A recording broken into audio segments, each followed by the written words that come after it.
Hey guys. So when I was younger, I grew up in church. We were in there all day, every day.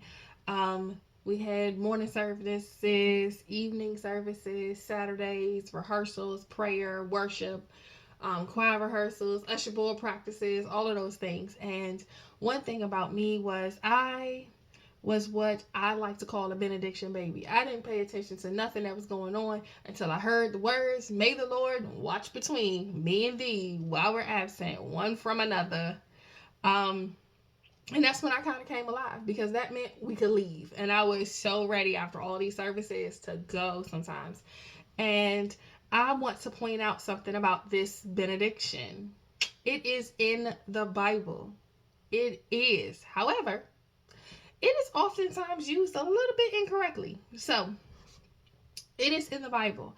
In this point where these words are said, we are in the Old Testament. We are looking at Laban and Jacob having kind of a face off after Jacob grabbed up his stuff and moved out his house real quick without any notice, and they have a conversation. And this is basically a threat.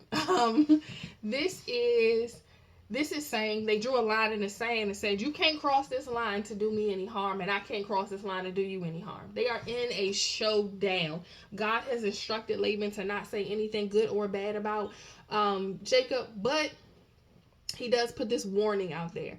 And so we'll call it a warning, maybe not a threat. But he does say, "May the Lord watch between me and thee." Meaning, when I can't see you, God can. Don't act a fool. And he has four wives. Two of them are his daughters. All his grandchildren are in this caravan leaving his house. And he is really saying to Jacob, don't play around. Don't take another wife. Don't be out here messing around, treat my daughters bad. Be a good man. And he's saying, if even when I can't see you, God can.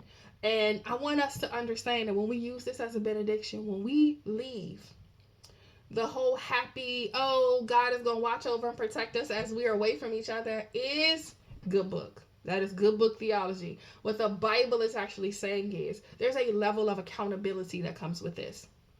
There is a responsibility that even when your pastor can't see you, God can. Be careful what you're doing.